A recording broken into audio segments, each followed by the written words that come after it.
This conference will now be recorded. All right, good morning, everybody. We've got a full house. Go ahead and call this meeting to order and then open the floor for any public comment. Anybody from the public? Anybody online from the public? All right, seeing none, we'll move right to agenda item 3, which is the staff update. In your packet and on the screens, you'll see our upcoming meetings. The May 25th Policy Board meeting. That will also be held in conjunction with our federal certification review for anybody that's interested and will be there. They will actually be here for the Policy Board meeting, and their public participation portion of the FCR will happen during the Policy Board meeting for those that are interested. The rest of the meetings are on the screen and in the packet. Those are all in-person meetings as of now. Other updates, of course, I just mentioned our federal certification review. This is our 4-year requirement from the secretary. So we'll be going through that process. And then our air quality readings are on the next page with readings of 62 parts per billion and 60 parts per billion. And there's one more thing that I have. Of course, we rescheduled our meeting last week to this week so staff could attend the Textile Planning Conference. At that conference, I did attend the KTMPO meeting, which is our state MPO association.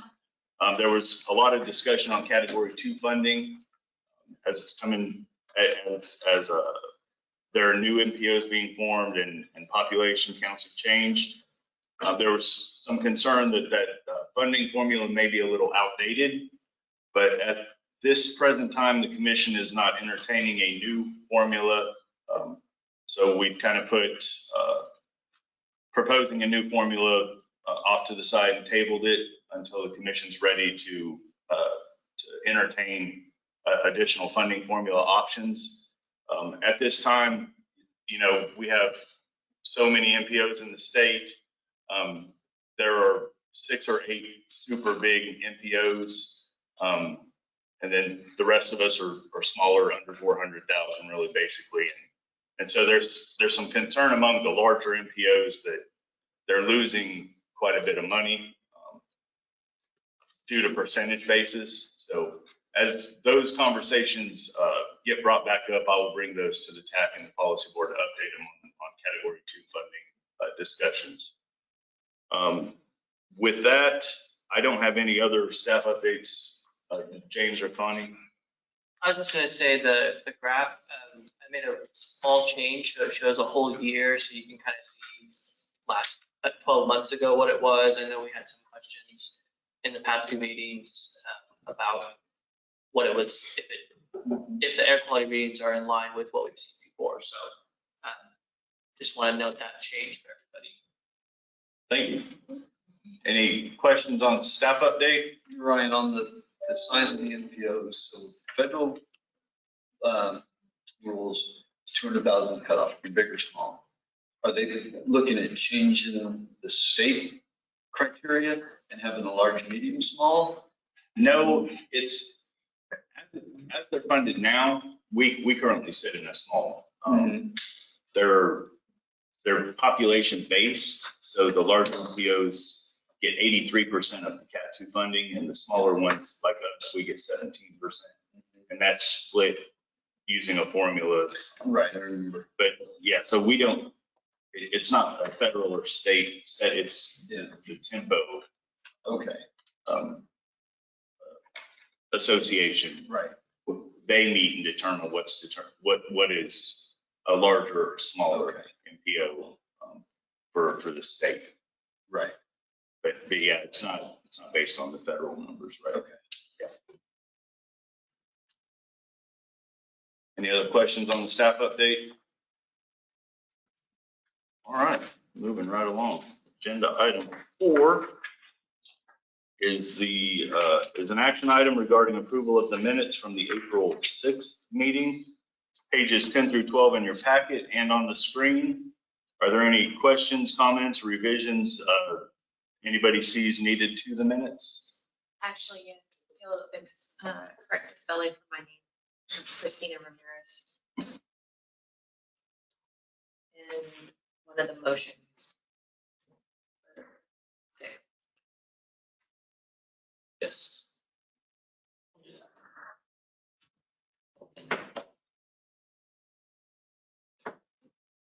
All right, any other questions or comments?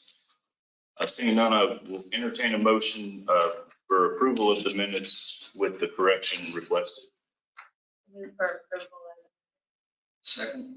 I have a motion and a second. Any other questions or discussion? All those in favor say aye. Aye. All those opposed? All right. Agenda item 5 is a discussion and action item regarding recommendation to approve the FY 23 to 26 Transportation Improvement Program, or the TIP, pages 14 through 98, and James will walk everybody through this.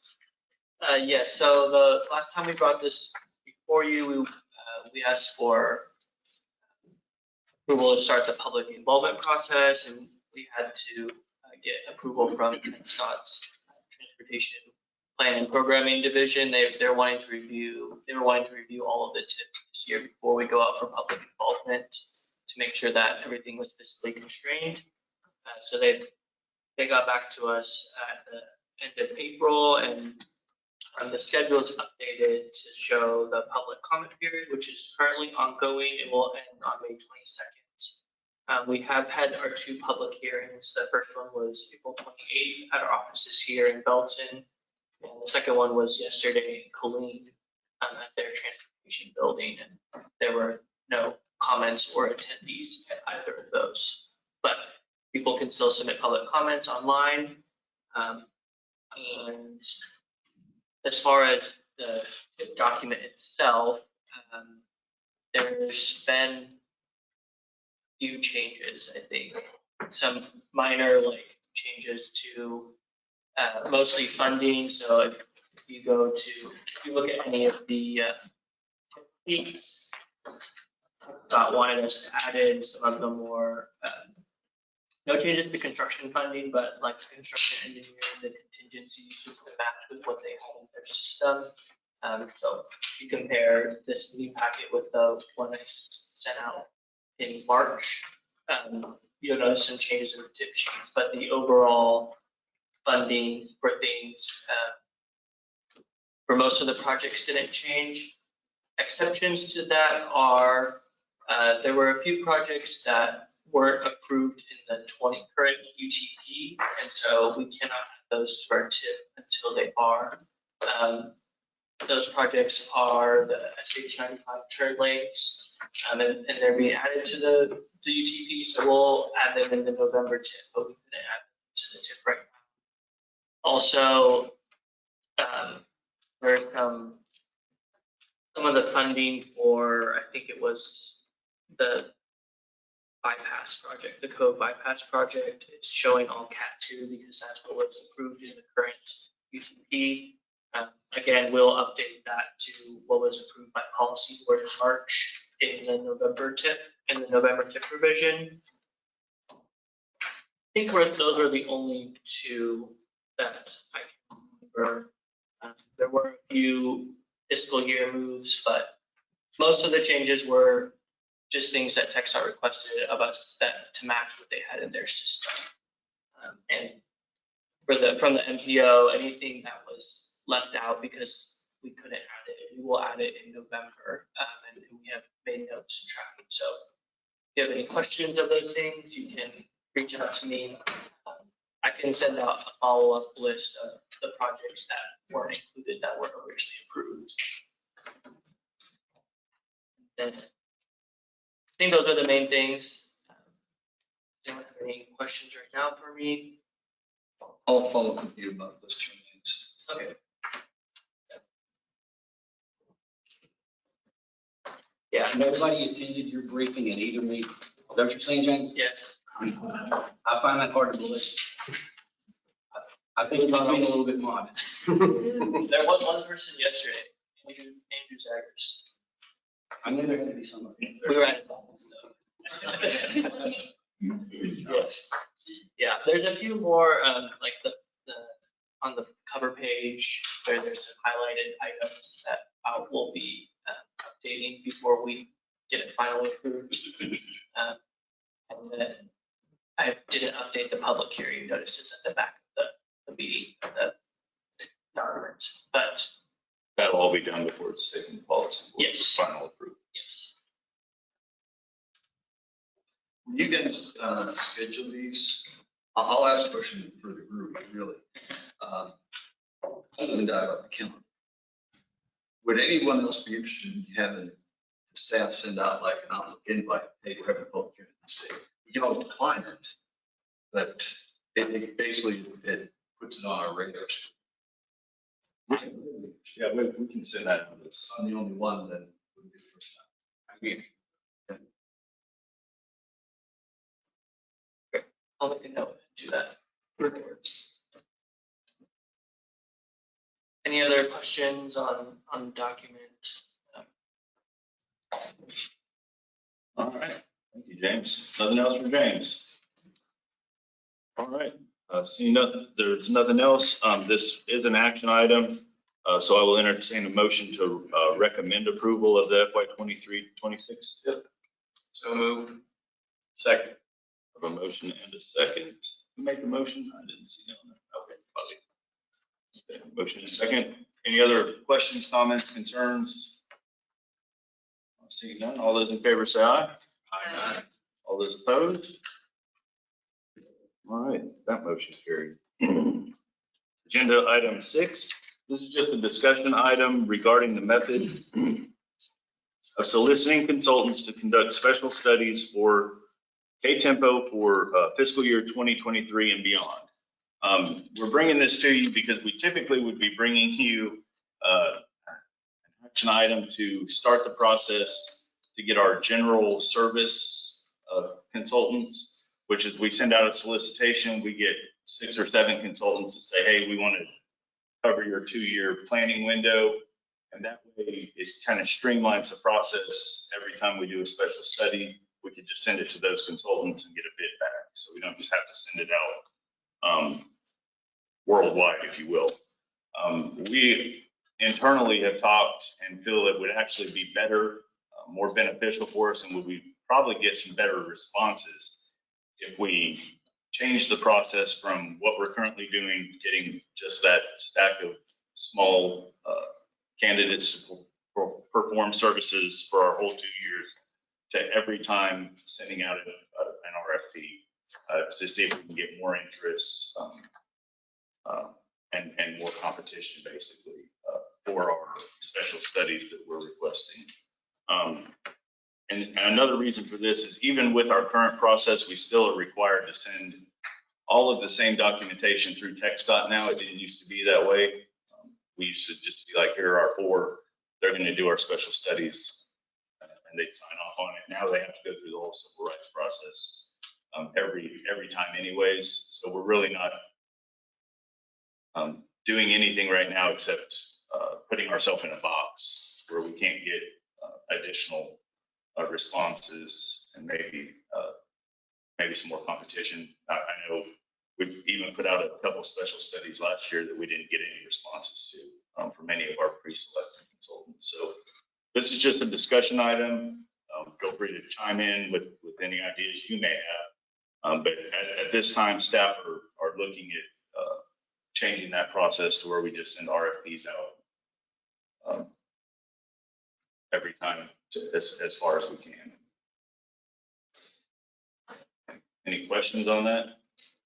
You're right. How much, typically with an RFP, you're adding time into that process. Have you figured out how much additional time, work is going to be required on your guys' part? No, not at this time. We haven't. I mean, we do that initial, of course, so that takes time. And then for right now, we just do task orders based on that.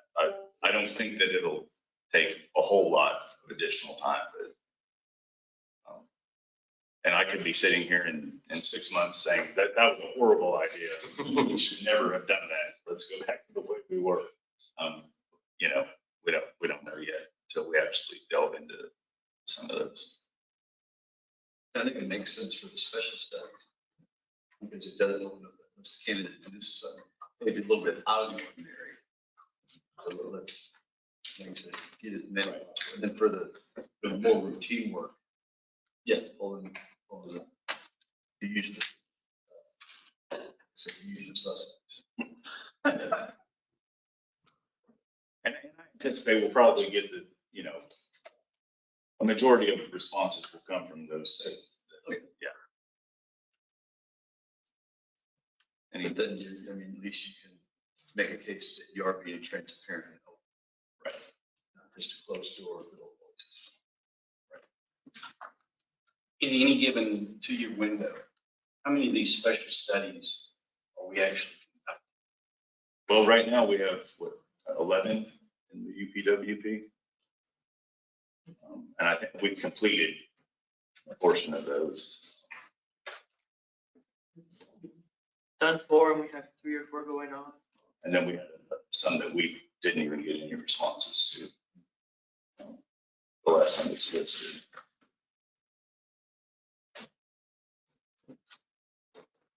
I'm kind of thinking even with that number, it may be beneficial to explore the possibility of grouping some of those special studies. So there's going to be a cost benefit. And that's what it boils down to contractors. Right. Is the size of your project, is it worth it to them to spend that kind of money? And I think that's what we ran into with a couple of requests last time. Probably there was no benefit, the cost benefit was just not there for them to respond. I think it's a good process to look at, and I think it would benefit the MPO overall as if we can group some of those like items so that a company can, get more cost benefit out. Yeah. That makes sense. We can definitely look into that, Judge, on how we possibly group what actually could go together and make sense to group together. Or even, I mean, really, I think you could even go so far as to, there wouldn't necessarily have to be like items because you're going to have individual scopes of work on each of those projects. You're just saying, hey, we're putting these out as a grouping to try to entice people in, because you're going to pay a larger bill, Right. As opposed to, 3 $10 checks, you're going to write 1 $30 check. That might entice somebody. Right. We can definitely look at doing that. Sure. I think we can be good. All right. And are you having James sign these? Because if his signature's on it, I heard he has a pretty large fans club. James draws people in. James signs all. I will add that to my comments as well. That James' name is here on that. Well, we'll look into the grouping with the judge and see what that process looks like, especially for the ones we currently have open. Like I said, that was just a discussion item. Anybody have anything else? All right, seeing none, we will move to agenda item 7, discussion item regarding a Kimley-Horn presentation on another one of our dashboard tools. This is our GIS dashboard tool that they've been working on. I will turn it over to Kimley-Horn. Thank you, Ed. Good morning, everyone. The usual suspects here again. Another presentation on the dashboard tool. My name is Dan Molson. I'm the project manager supporting KTMPO as we develop different dashboards to allow the region to more interactively view data and make decisions from it. So one is, we've given a few tools before. We presented on a few tools. We're looking at specific types of craft data or census data. One of the big pieces of this project that KTMPO asked us to look at was to find a way to increase the amount of geospatial data that the public and policymakers and decision makers are able to view for the entire KTMPO region. So Isaac has a map pulled up here. This is the existing KTMPO projects web map that's on the KTMPO website. So this is a great starting point. This is what KTMPO has right now. showing things like, hey, where the important buildings are, what's the truck priority network, what were the projects that were in the MTP from 2018, where are those located, and what data is behind those. What KTMPO had asked us to do as part of this piece of our GIS dashboard is to expand upon that, to identify data sources beyond what KTMPO maintains internally that could be used and shown alongside some of KTMPO's data to allow for better decisions to be made. So we found that we're able to bring in a lot of good TxDOT level data as well as several federal data sets. And one of the requests from KTMPO staff at the start of this project is right now, as you can kind of see, this map that we have on the KTMPO website kind of shows everything in one place. What we're working on is finding a way to present different views to show different sets of data together so that it's a little less cluttered and you're able to get, if you want to have a map that's specifically looking at active transportation, there's that one map. If you want a map that's looking at freight and mobility, there's that one map. If you want a map that's looking at congestion, there's a specific map for that. So what we're going to show today as part of our demo is a draft of 11 different map views that we've created through our GIS portal and a web app portfolio setting. And this link is live and published right now. Right now, it's posted to a maps.kimley.org website, but in the coming weeks, we're going to be transferring that over to KTMPO's internal portals. KTMPO will sort of be the owner of the dashboard. So if you'd like to follow along, I can provide this link, or I guess we can provide this link in the chat if anybody has a laptop wants to follow along. But at this point, what I'll do is I'll turn it over to Isaac Goff, my colleague here, who has been the lead developer for these dashboards, and he'll give a walkthrough of each one. And then if there's any questions, we'll ask that. We go through questions that anyone has and ask them. We can hop back and ask them. Isaac, I'll turn it over to you. Thank you. Thank you for having me. I'm Isaac. So we do have 11 maps, and you can easily spend 20 or 30 minutes on each map. So we're going to try and balance getting a comprehensive look at all the maps and all the data, and also not being here for 3 hours. So as you can see, when you first open the web app, I would give this nice welcome message. All this can be customized and changed to what KTMPO's needs are. And for the sake of time, I won't read through it. We'll just start directly with the maps. So the first map is an MPO members map, which is really just a jurisdictional map showing cities, counties, and Fort Hood. So here we can turn on the legend, and you can see we have cities and city names. They are colored slightly differently. Let's zoom in a little bit so we can get a better look. We have Fort Hood colored differently, and they're labeled as well. When you zoom in a little bit further, you can see we have things like street labels coming on. So we can see like Elms Road and WS Beyond Drive and things like that. And what's nice is you can click on different areas and it'll bring up that area's county table, so you can read some data about what that is. So you can see that this is a part of Bell County. If you want to see, you can see we've just clicked on Killeen here. I guess we can't see this right there because I'm sharing screen, but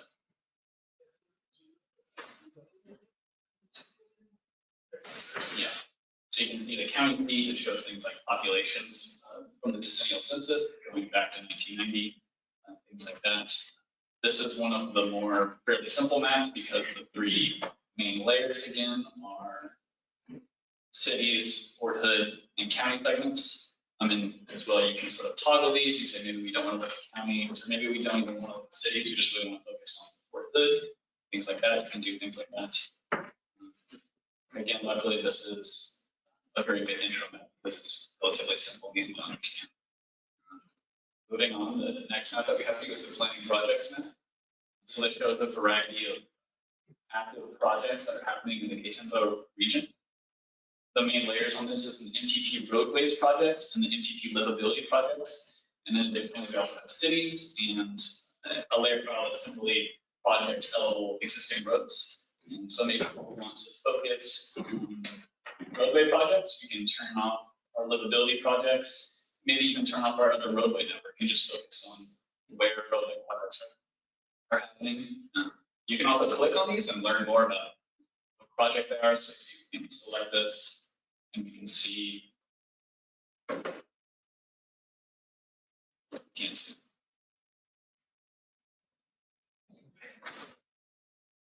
Oh, it's like, okay.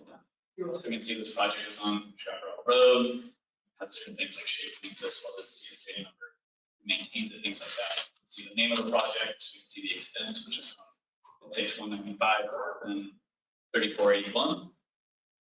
You can see things like the word described, reconstruction of wide roadway from 2 to 4 lane divided roadway with bicycle and pedestrian facilities, which is very useful not just for constituents, but potentially other jurisdictions that are having projects in this region that want to be able to see these projects.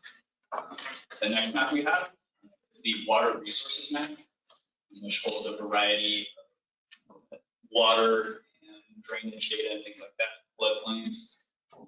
One thing you may notice is that these 3 layers will be on every map, which is the MTP roadway projects, the MTP livability projects, and the cities layer. The cities layer is simply because it's easier to navigate where you are and what you want to see. And the roadway projects and livability projects sort of ties everything together. So you can look at a certain set of data, and you can look at congestion data, and then say what MTP projects are happening in relation to congestion, what MTP projects are happening related, in this case, to water resources.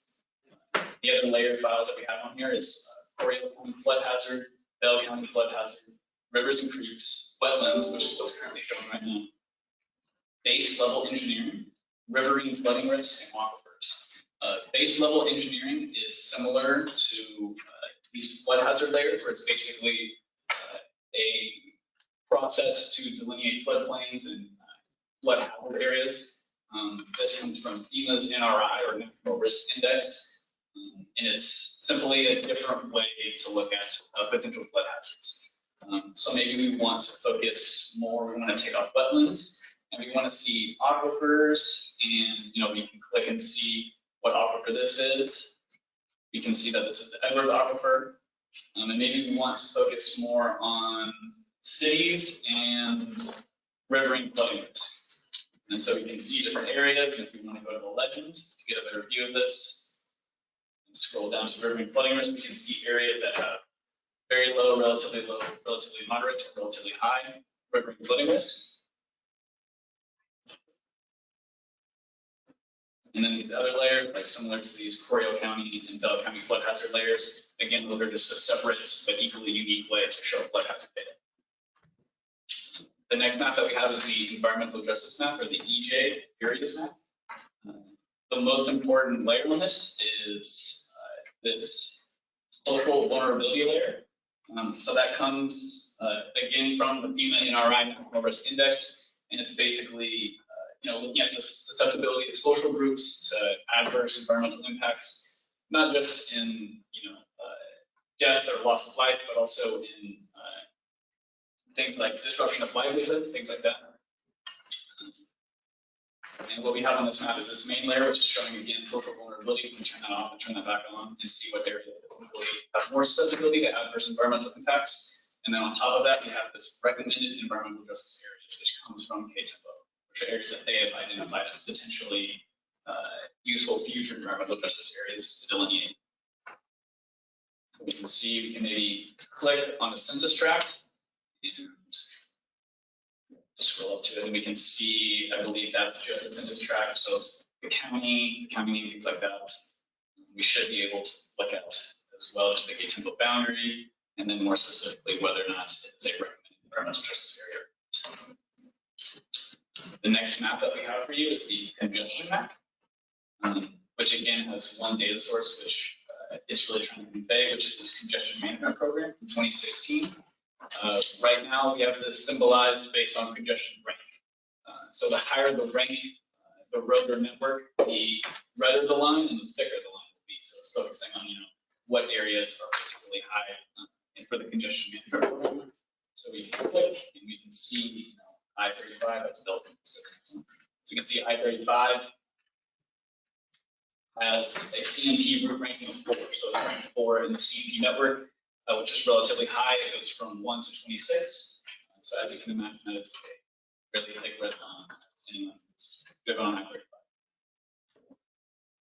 The next map that we have here is the freight mobility map. The layers in this map include both the National Highway Freight Network as well as the Texas Highway Freight Network. And additionally, the KTMPO recommended freight corridors, which is one of the legends of these lines. So National Highways is red, you can see I-35, Texas Highways in green, you can see like maybe then the KTMPO recommended freight network, which is purple. So again, you can click on this and learn more information about what this is. So we can see that a recommended freight corridor would be FM 439 from, looks like SH 195 to SH 317.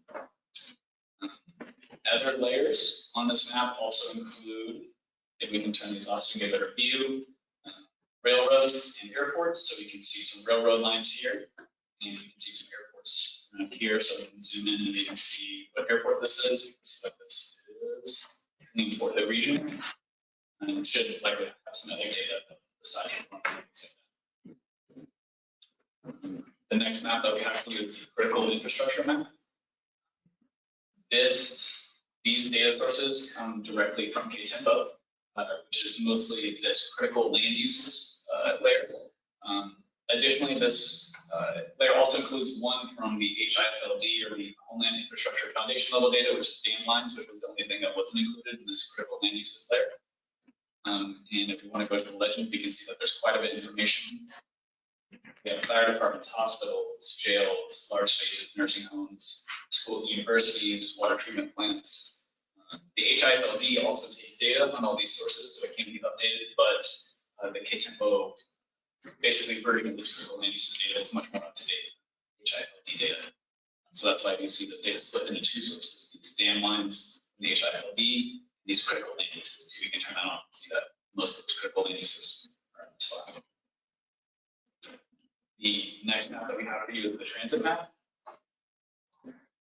The main file on this map is based on the HOP from the Hill County Transit District. It's mostly the HOP fixed route bus stops, and as well as just the HOP fixed route we can see, as well as a 1/4 mile transit service area based around the stops. That can also be changed. People have different service areas that they consider ideal. Even with a 1/4 mile, which is fairly conservative. See again, we can click on some of these routes or some of these stops, and we can learn more about them. Yes, we can see that this stop is at Florence Road in Zinnia Drive. The next map we have here is the active transportation map, which shows a variety of active transportation data. This is one of the larger, maybe more busier maps. It includes public schools, existing facilities, future projects, as well as public identified projects. So we're working on public potential projects, bike and pedestrian bridges, sidewalks, as well as bike and pedestrian points of interest. So, maybe right now we can turn on schools and we just want to look at existing facilities. We can sort of go around and look and see. Additionally, we do have the sidewalks layer on right now. You may notice when it's zoomed out, we sort of have a visibility range on that, because at a certain level, it's quite difficult to see where sidewalks are, and it's better maybe more at the city or town level if you want to see where sidewalks are. So see here we can see sidewalks as well as existing facilities. But maybe we want to look more at public identified projects. We want to see places where the public has said potential projects that could be. So maybe we want to look and learn more about this project.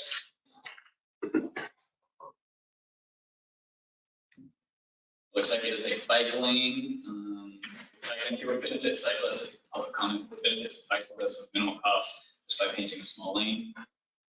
Maybe we want to focus not on sidewalks or on potential projects. Maybe we want to look something more like bike and pedestrian points of interest. Maybe we're looking to go on a new bike ride, and we can look at a specific location and see points of interest. So this is Dana P Park. Getting into the last two maps that we have. This hazards map, again, most of this hazard data comes from the famous NRI National Risk Index, and it has quite a few hazard layers on it. So maybe we can just quickly go through each one. I may turn on the cities layer just to make it a little bit easier to see what's going on. So here's riverine flooding risk, which also exists on the water resources map. We have hail risk, heat wave risk. We have drought risk, tornado risk, as well as wildfire risk. And again, you can click on these citrus tracks, and if you want to see more specifically the legend and see what areas are relatively high, moderate, low, etc. The last map that we have for you is the environmentally sensitive areas map. includes a variety of data on environmental sensitive areas. We have historic sites, historic areas, landfills, natural or recreational areas, wetlands, protected areas, and rivers and creeks. So, maybe we're particularly interested not in historic sites or historic areas. We want to see specifically just protected areas. So we can look around, we can see certain areas and get information about, who controls this area. So this is part of Fort Hood. It's designated as federal, Army, and military. So that was a lot. There's a lot to go through. We're happy to go through any maps. If you have any questions or want to go and look at the older map or look at some of the data or talk about the data or anything like that. With the data on your environmentally sensitive area map, where are you pulling that data from? And so here we can see, it looks like, yes, absolutely. It looks like a variety of sources. So protected areas come from the USGS, and wetlands comes from the U.S. Fish and Wildlife Service, and landfills comes again from that HILD, Homeland Infrastructure Foundation level data. The other data sources, including historic sites, historic areas, rivers and creeks, and natural or recreation areas, comes from KTMPO. Thank you. Will we be able to reference this project Overlaps one of the flood hazard or environmental sensitive areas, lots of some of this critical infrastructure. So would that have to be added? So yes, so you would first have to create a shape file or a KNC sort of Google Earth file of where that project is, and then add its maps. But You've got a project layer. yeah, so those are the NTP projects. So maybe we do want to look at hazards. Yeah. So if it's an existing project that exists and that is in these NTP layers or is to be added later, then yes, you absolutely see. So maybe we can see that some of these projects are in a relatively moderate flood zone. Okay, so the layers. Yeah. On all the maps, we just have the layers turned off by, those two layers turned off by default, just to keep it a little less busy, but you can turn them on, those MTP layers are present. Right. Okay. It's difficult to manage. Sometimes there's so much information on one map. It's hard to see what's going on. Isaac, just a point of correction on the transit map. I Yes. think you showed the ADA section as having a quarter mile of either side. It's actually 3/4 of a mile. Okay. So the blue areas, I don't know if you're actually showing quarter or 3/4. It's supposed to be. Okay. There's one exception to that, which is Route 550, which is that's micro route. We call it a flex route. But it is a half mile. And there's reasons for that, rules, federal rules. Okay. Thank you. I guess, would it be most, so in that 3/4 mile, is that just describing what the typical, I guess, diversion would be to pick somebody up in that location? Fixed routes don't deviate from the route, but the rule is for every fixed route we have to provide by law we call it a bubble, all that blue we call a bubble. So within that bubble, which is 3/4 of a mile of both sides and 3/4 of a mile on the end of the route also, that's where we would pick up ADA certified passengers. So with the smaller buses. So that buffer is created from the route, not from the stops. Correct. That is correct. Yeah. That's another change. So yeah, we can make this a buffer from the route itself. I guess that was one of the questions we had, because we know that several routes go along I-14. Yeah, those are connector routes. And those, 200 does not have a, Route 200 is a connector, not a fixed route, so it would not, that bubble would not exist along Route 200. we can get together. Yeah. It's just fine. But the concept is good there.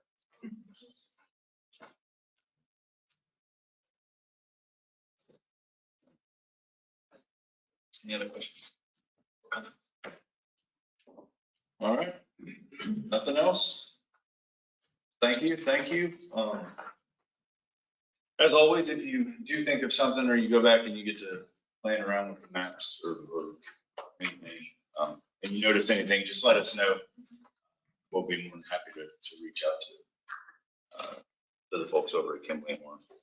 Everyone, Yes. congratulations, this is an awesome. Absolutely. This is great. Everybody tell them. No, really, it's fantastic. All these place other than that, this stuff, right across the unit.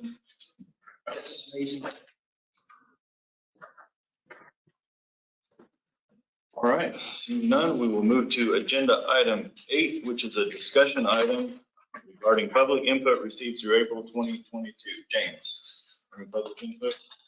No, sure, we do not, we have not received any new public comments for the Killeen-Temple project.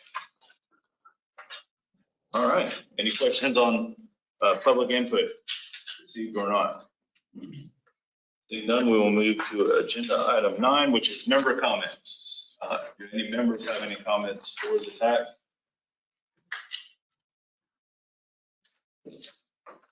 Nothing? All right, agenda item 10, the meeting is adjourned. Thank you, everybody. At 10:12.